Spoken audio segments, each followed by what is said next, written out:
kú dédé àsìkò ní gbogbo ibi tí ẹ ti ń gbọ́ mi nílé lóko tàbí lẹ́yìn òdì. Ẹ jẹ́ kí a gbàdúrà. Bàbá wa tí Ọlọ́run wa, dúpẹ́ fún àánú àti ojú rere tí a rí gbà. A dúpẹ́ nítorí pé a tún rí ọjọ́ àbámẹ́ta àkọ́kọ́ nínú oṣù kọkànlá. Ọ̀pọ̀ ọjọ́ rọ̀ ilẹ̀ fi mu, ṣùgbọ́n ẹ fi àánú dá wa sí. Ògo ni fún orúkọ yín. Ọ̀rọ̀ náà tí a ò gbọ́ lè ní kí ó ṣe ayé àti ọkàn wa ní òrèrè, kó má ṣe lòdì sí wa ní ọjọ́ ìdájọ́, nítorí tí a gbàdúrà lórúkọ Jésù Olúwa wa. Àmín. Àmín orúkọ Jésù. Ìwé ọ̀run ṣíṣí tí a ti ọwọ́ olùṣọ́ àgùntàn Enoch Adeboye kọ.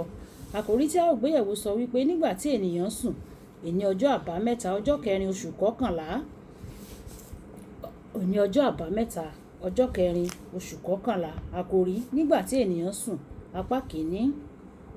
A ó mú àkọ́sórí wa nínú ìwé Pétérù kìíní orí ìkẹjọ.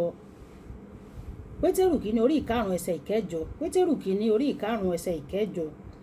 Ẹ máa wà ní àìrékọjá, ẹ máa ṣọ́ra, nítorí èṣù ọ̀tá yín bíi kìnìún tí ń ké ramúramù, ó ń rìn káàkiri, ó ń wá ẹni tí yóò pàjẹ kiri. Nígbà tí a mú bíbélì kíkà wa nínú ìwé Àìsáyà orí ìkọkàndínlọ́gbọ̀n ẹsẹ̀ ìkẹwàá dé ìkẹrìnlá. Ìwé Àìsáyà orí ìkọkàndínlọ́gbọ̀n ẹsẹ̀ ìkẹwàá dé ìkẹrìnlá,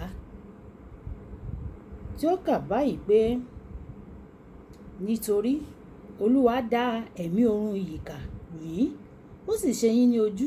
Àwọn wòlíì àti àwọn olórí àti àwọn aríran yín ni ó bọ́ ní ojú o. Ìran gbogbo sì dàbí ọ̀rọ̀ ìwé kan fún yín tí a dí, tí a sì fi fún ẹnìkan tí ó mọ̀ ọ́ kà, wípé èmi bẹ̀ ọ́ ka èyí, tí ó wípé èmi kò lè ṣe o, nítorí a ti dí i. A sì fi ìwé náà fún ẹnìkan tí kò mọ ìwé, wípé èmi bẹ̀ ọ́ ka èyí, ó sì wípé èmi kò mọ ìwé. Nítorí náà Olúwa wípé níwọ̀n bí àwọn ènìyàn yìí ti fi ẹnu wọn fà mọ́ mi, tí wọ́n sì fi ètè wọn yìn mí, ṣùgbọ́n tí ọkàn wọn jìnnà sí mi, tí wọ́n sì bẹ̀rù mi nípa ìlànà ènìyàn tí a kọ́ wọn. Nítorí náà kíyèsí, èmi ò máa ṣe iṣẹ́ ìyanu lọ láàárín àwọn ènìyàn yìí, àní iṣẹ́ ìyanu àti àjèjì. Ọgbọ́n àwọn ọlọ́gbọ́n wọn yóò sì ṣègbé, òye àwọn olóye wọn yóò sì pòórá. Wàyí ẹ tẹ́tí bẹ̀rẹ̀ jẹ́ láti gbọ́ ohun tí olùṣọ́ àgùntàn Enoch Adeboye ní fún wa ní èní ọjọ́ àbámẹ́ta. Àwọn ènìyàn yìí á fi ẹnu wọn súnmọ́ mi, wọ́n sì fi ètè wọn bu ọlá fún mi, ṣùgbọ́n ọkàn wọn jìnnà sí mi. Ìwé Mátì orí ìkàndógún ẹsẹ̀ ìkẹjọ. Ó wà ní ipò oorun nínú ẹ̀mí nígbà tí o bá fi ẹnu jẹ́wọ́ pé o fẹ́ràn Ọlọ́run, ṣùgbọ́n ọkàn rẹ jìnnà sí i. Ò ń sùn nígbà tí kì í gbé ọ nínú mọ́ láti lo àsìkò rẹ pẹ̀lú ẹni tí ò ń pè ní bàbá rẹ. Dáfídì gbàdúrà sí Ọlọ́run pé kí ó mú ayọ̀ ìgbàlà rẹ̀ tọ̀ òun wá. Èyí túmọ̀ sí pé ó ti sọ ayọ̀ tó máa ń ní gẹ́gẹ́ bí ọmọ Ọlọ́run nù. Ìwé orin Dáfídì orí ìkọkànléníàádọ́ta ẹsẹ̀ ìkejì. Nígbà tí àwọn nǹkan èlò ti ara bá ṣe pàtàkì ju ti ẹ̀mí lọ fún ọ, a jẹ́ pé o ti sùn nípa ti ẹ̀mí nìyẹn o. Mo gbọ́ Ọlọ́run gbọ́ pé ìwọ yóò jí dìde kúrò nínú gbogbo oorun òǹgbẹ rẹ nípa ti ẹ̀mí lónìí ní orúkọ Jésù. Nítorí Olúwa dá ẹni àmì òróró rẹ̀ ìjìká lù. Nítorí Olúwa dá ẹ̀mí oorun ìjìká lù, ó sì ṣe èyí ní ojú. Àwọn wòlíì àti àwọn aríran yín ni ó bò ní ojú mọ́lẹ̀. Ìwé Àìsáyà orí ìkọkàndínlọ́gbọ̀n ẹsẹ̀ ìkẹwàá. Nígbà tí o bá rí ẹnìkan tí ó gbìyànjú láti fi ara da ìṣòro kan dípò kí ó gbàdúrà, ó túmọ̀ sí pé ẹni náà ti sùn nínú ẹ̀mí, nítorí ẹni náà kò lè rí ohun tí èṣù ń ṣe.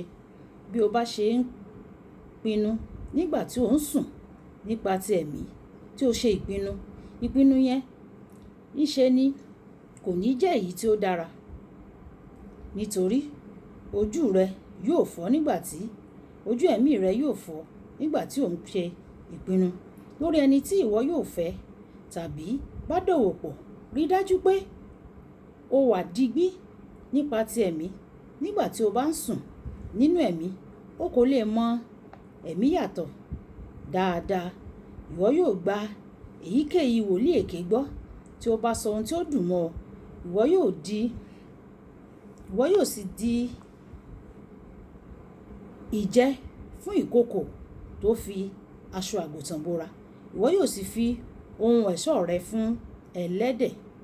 Aṣíwájú nínú ìjọ kò gbọdọ̀ sùn nípa ti ẹ̀mí, nítorí èṣù lè kọlu àwọn ènìyàn tó ń bẹ ní abẹ́ rẹ̀ tí ó jẹ́ olùdarí fún. Ọlọ́run wí pé ẹ̀jẹ̀ wọn yóò wà lórí irú adarí bẹ́ẹ̀. Ìwé Èsíkẹ́ẹ̀lì orí 33 ẹsẹ̀ 6 dé 7. Nítorí náà, bí o bá jẹ́ aṣíwájú nínú ìjọ Ọlọ́run ju ẹnikẹ́ni lọ, o gbọdọ̀ wà ní ìtají nínú ẹ̀mí. Ọlọ́run má ṣe jẹ́ kí ẹnikẹ́ni kí ó kú o, kí ó sì lọ sí ọ̀run àpáàdì nítorí àìbìkítà rẹ nínú ẹ̀mí. Kókó àdúrà: Baba, jí mi kúrò nínú gbogbo oorun nínú ẹ̀mí lénìí ní orúkọ Jésù. Baba, jọ̀wọ́ jí mi kúrò nínú oorun nínú ẹ̀mí lénìí ní orúkọ Jésù. Olúwa yóò jí wa kúrò nínú oorun tí a ti sùn lọ nínú ẹ̀mí.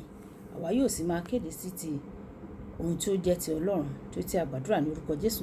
Kì í dùn púpọ̀, ṣókí lọ́bẹ̀ oge. Nígbà tí a máa pàdé ní ọ̀la, Olúwabùkọ́lá Ayako ní orúkọ mi. Ó dàbọ̀.